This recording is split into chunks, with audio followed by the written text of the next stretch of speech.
যাচ্ছি আমরা? সরস্বতী পুজোতে। সরস্বতী পুজো তুমি কি করবে? আমি আবৃত্তি করব। হ্যালো বন্ধুরা, কেমন আছো সবাই? আশা করি সবাই ভালো আছো। নতুন বছরের সবাইকে অনেক শুভেচ্ছা ও ভালোবাসা। আমি পল্লবী, চলে এসেছি বং ট্রাভেল টেলসের আরেকটি নতুন ভিডিও নিয়ে। আমাদের এখানে উইকেন্ডেই সরস্বতী পুজো অলরেডি হয়ে গেছে। তো শনিবার ছিল আমাদের সরস্বতী পুজো। তোমরা যারা আমার ব্লগ দেখো তারা নিশ্চয়ই ডিএফডব্লিউ কলাকার অ্যাসোসিয়েশনের নাম শুনেছো। আমরা প্রত্যেক বছরই যাই ওখানে দুর্গা পুজোতে। তো আমরা সরস্বতী পুজোতেও এবারে ওখানেই গেছিলাম। তাই সকাল সকাল সবাই রেডি হয়ে চলে গেছি সরস্বতী পুজোর জন্য। তো গিয়ে আগে রেজিস্ট্রেশন করে নিয়ে দেখছি অঞ্জলি দেওয়া অলরেডি শুরু হয়ে গেছিলো। তো তখন আমরা সবাই গিয়ে দাঁড়ালাম অঞ্জলির লাইনে। বন্ধুরা মিলে সবাই মিলে অঞ্জলি দিয়ে দিলাম।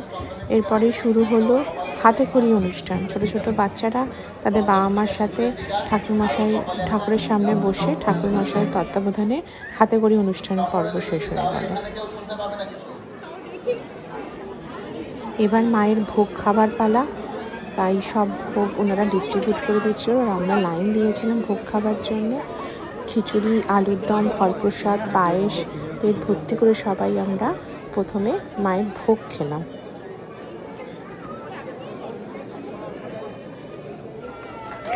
একটি বাচ্চা জন্মদিন ছিল, তাই ওর বাবা মা ওখানেই কেক কাটার অর্গানাইজ করেছিল। তাই সব বাচ্চারা গিয়ে ওই কেক কাটিংয়ের জায়গাটাতে ভিড় জমিয়েছিল। বাচ্চাটা জন্মদিনের সেলিব্রেশন হলো আর বাচ্চারাও একটু আনন্দে কেক খেলো।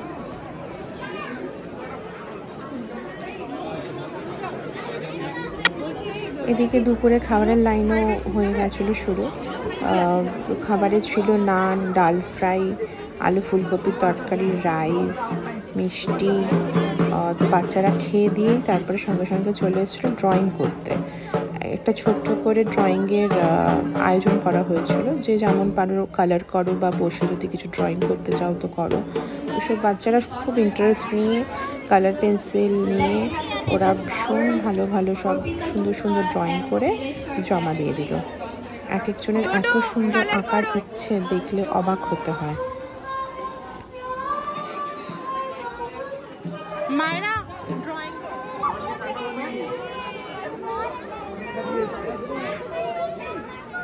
আরেকদিকে শুরু হচ্ছে কালচারাল প্রোগ্রাম বাচ্চাদের। একদিকে ড্রয়িং করছে বাচ্চারা কিছু বসে এখানে, আর স্টেজে অলরেডি কিছু কিছু কালচারাল প্রোগ্রাম স্টার্ট হচ্ছে। এবার সব পরপর কালচারাল প্রোগ্রামগুলো স্টার্ট হচ্ছে। আর এদিকে বাচ্চারা যাদের কমপ্লিট হয়ে আছে তারা সব একে সাবমিট করে চলে যাচ্ছে স্টেজের দিকে। কিছু না কিছু পারফরমেন্স চলছেই।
পুজো এবার শেষের দিকে।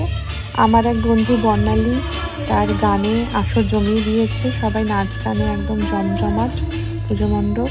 আর আমরা এদিকে খানিকটা ফটো সেশন করে নিচ্ছি। পুজোতে এসছি আর ফটো তুলছি না সেটা তো হতে পারে না, তাই সব বন্ধুরা মিলে এদিকে ফটো তুলছি। তারপরে আমরাও জয়েন করবো ওই নাচ গানে।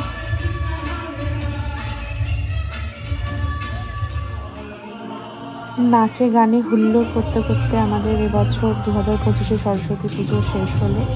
বাড়ি ফেরার আগে তাই সবাই একটু গানের সাথে তালে তাল দিয়ে ফেলেছিলাম। সবাই মিলে, সব বন্ধুরা মিলে আজকের দিনটা খুব উপভোগ করলাম। অনেক গল্প, আড্ডা, হই হুল্লোড় সব কিছুই হলো। সরস্বতী পুজো দিনগুলোতে নিজেদের বাড়ির কথা, বাড়ির পুজোর কথা, স্কুলের বন্ধুদের কথা, মায়ের শাড়ি চেয়ে পরার কথা সব কিছুই মনে পড়ে। এখন দিন অন্যরকম হয়ে গেছে, কিছু করার নেই, জীবনটা জীবনের মতো বয়ে চলেছে। আশা করি ব্লগটা আপনাদের সবার ভালো লাগলো। অবশ্যই কমেন্ট করে জানাবেন কেমন লাগছে আমার ব্লগটা। খুব তাড়াতাড়ি আরেকটা ব্লগের সাথে ফিরে আসবো। সবাই ভালো থাকবেন, সুস্থ থাকবেন।